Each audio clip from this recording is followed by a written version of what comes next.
News में हूं आपके साथ सोनिका सिंह। शुरुआत करते हैं तमाम बड़ी खबरों की फटाफट अंदाज में। आज से बजट सत्र के दूसरे चरण की शुरुआत हो गई है। सत्र के दौरान राज्यसभा की कार्यवाही को 2 बार स्थगित किया गया। पेट्रोल डीजल की बढ़ती कीमतों पर चर्चा के लिए राज्यसभा में शून्यकाल को निलंबित करने की कांग्रेस की मांग पर सदन में हंगामा हुआ। इस कारण सदन में प्रश्नकाल नहीं चल सका। नारी शक्ति का सम्मान किसी भी समाज के लिए सर्वोपरि होता है। इसी भावना का जश्न मनाने के लिए आज देश में महिला दिवस मनाया जा रहा है। अंतर्राष्ट्रीय महिला दिवस के अवसर पर आज देश भर में कई जगह कार्यक्रम आयोजित किए जा रहे हैं। इनमें सरकारी कार्यक्रम से लेकर प्राइवेट इवेंट भी शामिल है। महिला दिवस के मौके पर राष्ट्रपति रामनाथ कोविंद, प्रधानमंत्री नरेंद्र मोदी, यूपी के सीएम योगी आदित्यनाथ समेत कई बड़े नेताओं ने महिलाओं को सलाम किया। पीएम मोदी ने अपने ट्वीट में लिखा, अंतर्राष्ट्रीय महिला दिवस के मौके पर वह नारी शक्ति को सलाम करते हैं। महिलाओं ने देश का नाम रोशन किया है, उस पर भारत को गर्व है। राष्ट्रपति रामनाथ कोविंद ने ट्वीट कर कहा कि आज के दिन हम सब महिलाओं और पुरुषों के बीच असमानता खत्म कर देना चाहिए। सीएम योगी आदित्यनाथ ने भी इस अवसर पर ट्वीट कर लिखा कि प्रदेश की नारी शक्ति की सुरक्षा, सम्मान और उनकी यूपी सरकार ने प्रतिबद्ध है। कांग्रेस नेता राहुल गांधी ने भी महिला दिवस को लेकर ट्वीट किया। उन्होंने लिखा कि महिलाएं अपने दम पर इतिहास और भविष्य को बना सकती हैं, किसी को आपको रोकने ना दें। रेल मंत्रालय ने महिला दिवस को देखते हुए अपने बड़े रेलवे स्टेशनों को पिंक कलर का करने का फैसला किया है।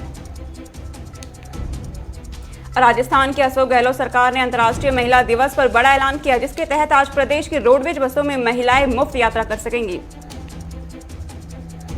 वहीं मध्य प्रदेश के सीएम शिवराज चौहान ने समाज में महिलाओं को समानता का अवसर देने के लिए आज खुद की सुरक्षा की जिम्मेदारी महिलाओं को हाथों में दिया है। महिला दिवस को योगी सरकार कुछ खास अंदाज में मना रही है। इस अवसर पर सीएम योगी के निर्देश पर यूपी की महिलाओं के कोविड टीकाकरण के लिए खास इंतजाम किए गए हैं। प्रदेश के सभी जनपदों में आज 3 वैक्सीनेशन बूथ पर महिलाओं के लिए विशेष टीकाकरण कैंप लगाए गए। इस विशेष कैंप में 45 से 60 साल की महिलाओं का टीकाकरण किया जा रहा है। उत्तर प्रदेश के बरेली में आज 8वें एयरपोर्ट की शुरुआत हुई है। अंतर्राष्ट्रीय महिला दिवस के मौके पर इस फ्लाइट को केवल महिला पायलट ही उड़ाएगी। अंतर्राष्ट्रीय महिला दिवस के मौके पर आज किसान आंदोलन का नेतृत्व महिलाएं संभाल रही हैं। इस दौरान करीब 40,000 महिलाएं शामिल हुई।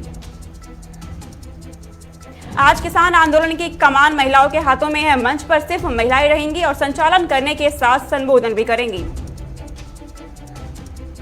भारतीय किसान यूनियन ने बड़ा ऐलान कर दिया है। भारतीय किसान यूनियन के राष्ट्रीय प्रवक्ता राकेश टिकैत 13 मार्च को किसानों से बात करने के लिए कोलकाता जाएंगे। कुंडली बॉर्डर धर्मता स्थल पर देर रात किसानों पर फायरिंग की गई। हालांकि फायरिंग में किसी के हताहत होने की कोई खबर नहीं है। पुलिस मामले की जांच में जुटी है। पीएम नरेंद्र मोदी की कोलकाता रैली के बाद आज कोलकाता में ही तृणमूल कांग्रेस अध्यक्ष और मुख्यमंत्री ममता बनर्जी अपना शक्ति प्रदर्शन करेगी। कोलकाता में ममता आज महिला सुरक्षा के मुद्दे पर मार्च निकालेंगी, जिसमें टीएमसी यूपी में महिलाओं के खिलाफ बढ़ते अपराध का मुद्दा उठाया जाएगा। बीजेपी जल्द ही बंगाल के लिए अपना मैनिफेस्टो जारी कर सकती है। सूत्रों की माने तो 12 और 13 मार्च को बंगाल में विधानसभा चुनाव के लिए घोषणा पत्र जारी किया जा सकता है। वहीं टीएमसी का घोषणा पत्र कल आ सकता है। बीते दिनों टीएमसी ने अपने उम्मीदवारों की लिस्ट जारी करते हुए घोषणा पत्र 9 मार्च को लाने की बात कही थी। आज से दिल्ली विधानसभा के बजट सत्र की शुरुआत हो गई है। आज से शुरू हुआ ये बजट सत्र 16 मार्च तक चलेगा। कल उप मुख्यमंत्री दिल्ली का बजट पेश करेंगे। पंजाब विधानसभा में आज वित्त मंत्री मनप्रीत बादल ने बजट पेश किया है। यह कैप्टन अमरिंदर सिंह सरकार का आखिरी पूर्ण बजट है। देश में बीते 24 घंटे में कोरोना वायरस के 18,599 नए मामले सामने दर्ज हुए हैं और वहीं 392 मरीज स्वस्थ भी हुए हैं। देश में कोरोना संक्रमितों की कुल संख्या 1,12,10,799 हो चुकी है। इनमें से 1.08 करोड़ मरीज ठीक भी हुए हैं, तो वहीं 57,775 मरीजों की मौत भी हुई है। महाराष्ट्र के औरंगाबाद में 11 मार्च से 4 अप्रैल तक आंशिक लॉकडाउन लगाया गया है। हर रोज सुबह 6 से रात 9 बजे तक जीवन सामान्य रहेगा। शनिवार और रविवार को पूर्ण लॉकडाउन रहेगा। इस दौरान शादी, धार्मिक समारोह, खेल, राजनीतिक कार्यक्रम और शैक्षणिक संस्थान सामान्य दिनों में बंद रहेंगे। औरंगाबाद की सबसे बड़ी जादव मंडी पहले सप्ताह के लिए पूरी तरह से बंद रहेगी। राजस्थान सरकार ने कोरोना महामारी के अनुभव को देखते हुए वायरस जनित बीमारियों की जांच, उपचार और रिसर्च के लिए वायरोलॉजी इंस्टीट्यूट की स्थापना करने का फैसला किया है। दिल्ली में साल 2008 में हुए चर्चित बाटला हाउस एनकाउंटर मामले में आज फैसला आ सकता है। दिल्ली की साकेत कोर्ट आरोपी खान को लेकर फैसला सुना सकती है। आरिज पर भारत में कई जगहों पर बम धमाके के आरोप है कि धमाके के बाद आरिज नेपाल भाग गया था और फर्जी पासपोर्ट पर सलीम के नाम से छुपा हुआ था। पूर्व राष्ट्रपति डॉक्टर एपीजे अब्दुल कलाम के बड़े भाई मोहम्मद मुथु मीरा का निधन हो गया है। उत्तर प्रदेश सुन्नी सेंट्रल वक्फ बोर्ड के 11 सदस्य निर्विरोध निर्वाचित हुए। सुन्नी सेंट्रल वक्फ बोर्ड चेयरमैन पर चर्चा के लिए 9 मार्च यानी कल सदस्यों की मीटिंग बुलाई गई। बंगाल के नादिया जिले में बीजेपी के स्थानीय नेता को गोली मारी गई, हालांकि वह खतरे बाहर है। गोली लगने का आरोप टीएमसी के नेता और कार्यकर्ताओं पर लगा है। वहीं टीएमसी ने इस आरोप का खंडन किया और दावा किया कि वह एक समूह के सदस्यों के बीच टकराव का नतीजा था जो भगवा पार्टी से जुड़े हैं। जम्मू कश्मीर पुलिस ने उमरपुर जिले से असिस्टेंट प्रोफेसर डॉक्टर अब्दुल बरबरी नाइक को गिरफ्तार किया है। दिल्ली एनसीआर में हवा की गुणवत्ता सुधरते ही केंद्रीय प्रदूषण कंट्रोल ने एक अहम फैसला किया है। दिल्ली एनसीआर में डीजल और पेट्रोल सेट्स पर बैन लगा दिया गया है। सीपीबीसी ने डीजल और जनरेटर से प्रतिबंध हटा दिया है।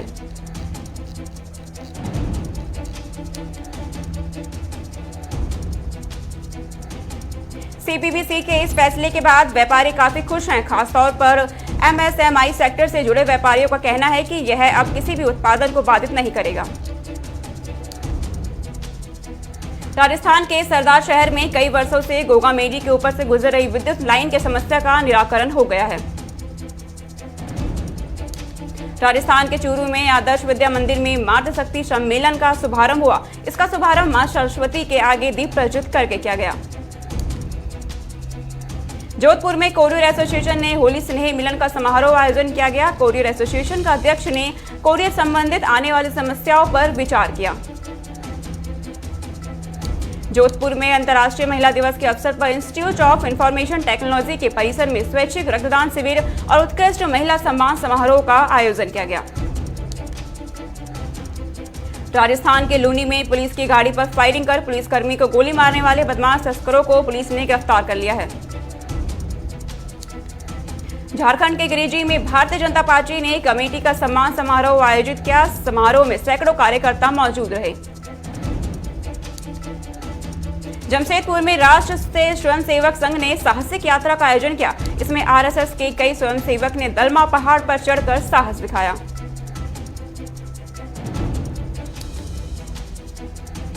लखनऊ में जीके ठाकुर ने नवनिर्वाचित महिला हेल्प डेस्क प्रभारी निरीक्षक गोसाईगंज के कक्ष का रिबन काटकर उद्घाटन किया। कर्नाटक के अथनी में कम उम्र में ही सिविल जज की परीक्षा पास करने वाले विद्यार्थी को मुस्लिम समाज द्वारा सम्मानित किया गया है। कर्नाटक के अथनी में अल्पसंख्यक मंत्री और विधायक श्रीमती पाटिल ने तहसील के विभिन्न गांवों में विकास कामों का भूमि पूजन किया। यूपी के बागपत में अश्लील मैसेज भेजने वाले 2 युवकों को पुलिस और ग्रामीणों ने पिटाई कर दी। युवकों की पिटाई का वीडियो अब सोशल मीडिया पर वायरल हो गया है। यूपी के बाराबंकी में मुस्लिमों ने गंगा जमुना तहसीब की अनोखी मिसाल पेश की है। मुस्लिमों ने फूल बरसाकर किया कांवड़ियों का स्वागत। कानपुर में हाई टेंशन तार के चपेट में आने से 3 मजदूरों बुरी तरह से घायल हो गए हैं।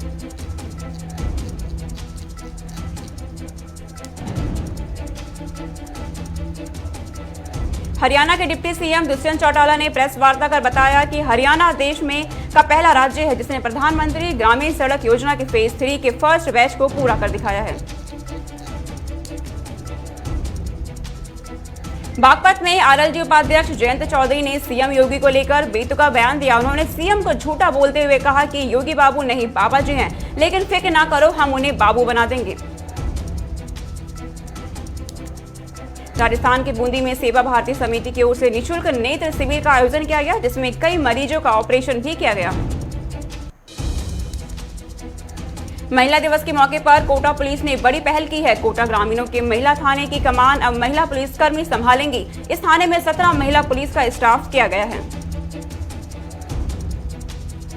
राजस्थान के नेनवा में एक युवक ने सूचना मांगने पर आबकारी अधिकारी पर झूठे मामले में फंसा दिया है।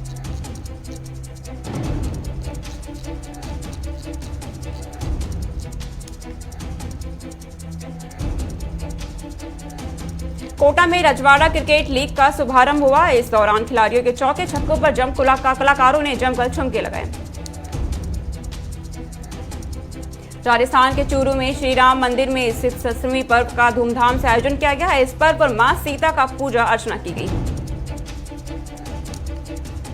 चूरू में प्रधानमंत्री भारतीय जन औषधि केंद्र पर जन औषधि दिवस मनाया गया। नेता प्रतिपक्ष राजेंद्र राठौर ने इस योजना को गरीब और असहाय गरीबियों के लिए वरदान बताया। पानीपत में महिला दिवस के अवसर पर महिला सम्मेलन का आयोजन किया गया। इस अवसर पर बीजेपी सांसद सुनीता दुग्गल भी शामिल हुई। यूपी के पीलीभीत में टाइगर रिजर्व के अलग अलग रेंजों के जंगल में भीषण आग लग गई।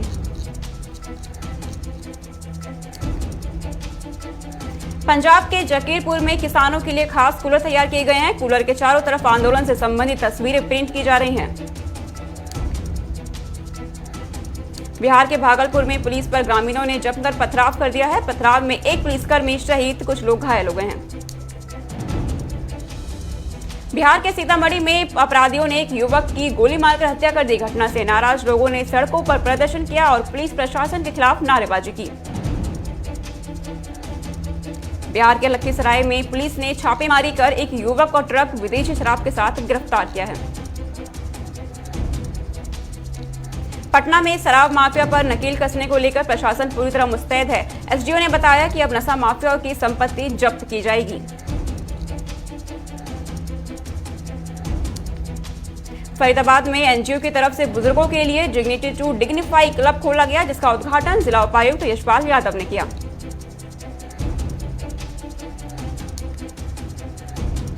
कर्नाटक के मुद्देबिहार में विधायक एएस पाटिल के भाई सातगौड़ा की खदान से बड़ी मात्रा में 30 पेची आईएलजी बारूद के साथ 750 किलो बूस्टर बरामद हुआ है।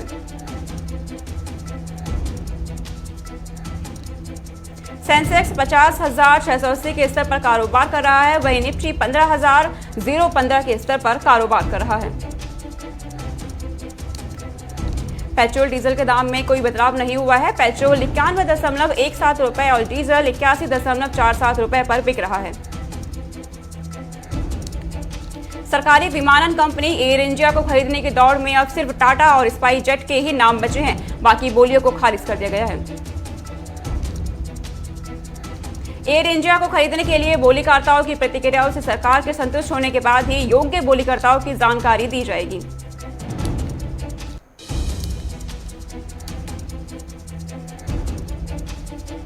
औद्योगिक कच्चे माल की कीमतों में लगातार हो रही बढ़ोतरी से छोटे उद्यमी दबाव में है। छोटे उद्यमियों के उत्पादन पर असर पड़ रहा है। कच्चे माल की कीमतों में इस बढ़ोतरी के कारण एसी, फ्रिज, कूलर जैसी उपभोक्ता वस्तुएं भी महंगी हो सकती है।